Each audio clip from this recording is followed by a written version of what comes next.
Hi everyone. I know that some of you guys are having trouble with Project 1 in terms of exceeding the maximum runtime allowed on some of the unit tests, especially up on the AutoLab AutoGrader. So today I'm going to show you a cool tool that you can use to profile your code as it's running to determine how long is being spent in every method.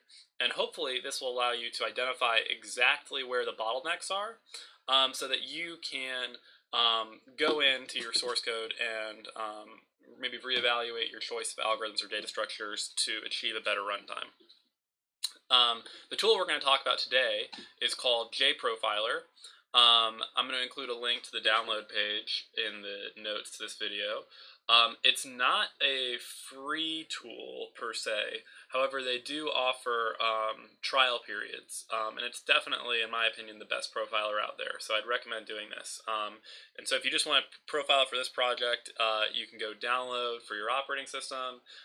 Click the evaluation settings. I think that gives you, a couple weeks free to use it, and then go through the installation steps.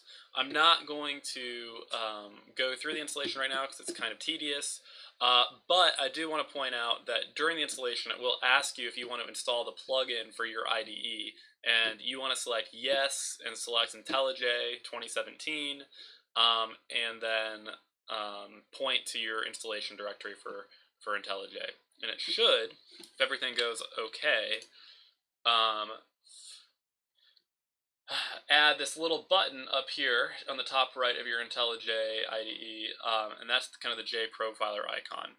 Additionally, if you come over here to your test suite, you should see the profile tests button with this again. This is the JUnit icon, or not the JUnit icon, the JProfiler icon.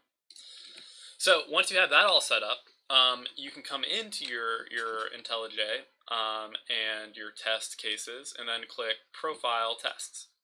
And it should pop up this nice GUI that asks you, okay, it's unlicensed, blah, blah, blah. So then you click Evaluate, and it'll open this up. And so there's a bunch of different settings here. This is very, very customizable. However, the important thing that we want to do is we want to make sure that our initial recording profile is configured to do CPU recording, and in particular we want to do the method statistics. So this will give us some stats about how long we're spending in every single method. So we click OK, and if we click OK on here, it should start running your tests. So you can see in the background here the tests are running, and here are some stats in real time about what your tests are doing. So you can see here it's eating up a bunch of memory, and that's because we're loading the big data sets in at the very beginning of our tests. It's doing some garbage collection. We only have the one thread going, so nothing there. Here's our CPU load, so how much of our CPU is being used up. Obviously, since it's only running on one thread, it's only going to use one core. I've got an 8-core machine, so it's only going to use 12.5% probably consistently throughout.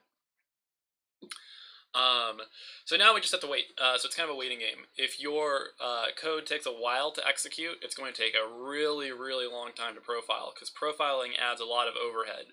Because essentially every time you make a method call or anything, some statistics have to be taken and then put into a database, and that can, almost increase your runtime by an order of magnitude, or possibly even 2 orders of magnitude.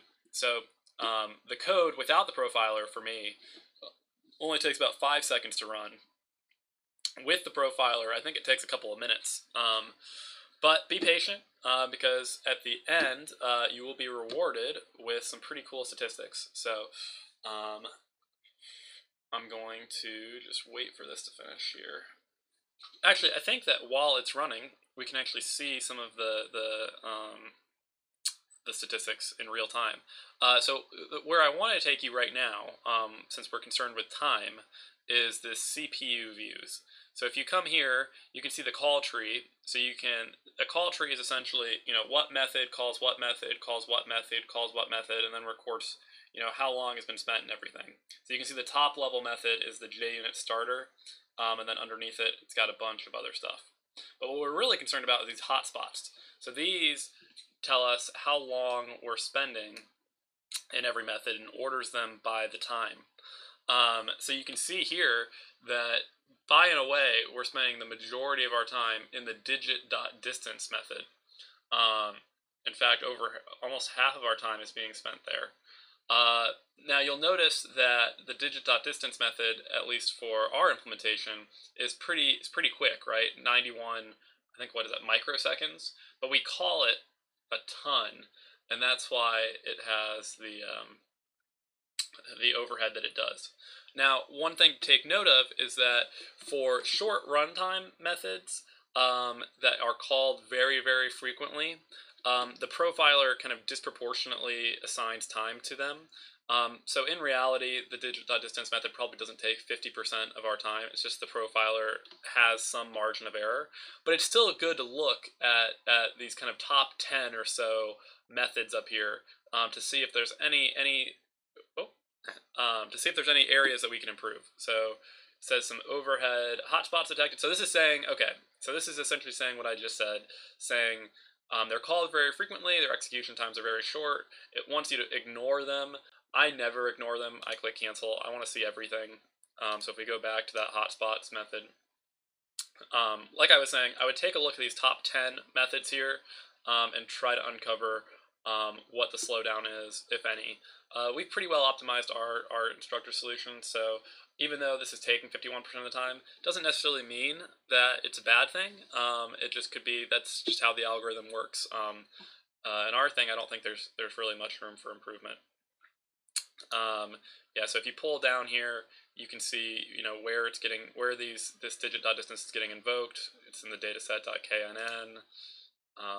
Where is the dataset.knn being invoked, and the classify unknowns, the dataset.validate. So this is a really handy tool. I won't go through all of the different options here for profiling, but it has everything definitely you need to know or need to have in order to figure out where the bottlenecks in your code are.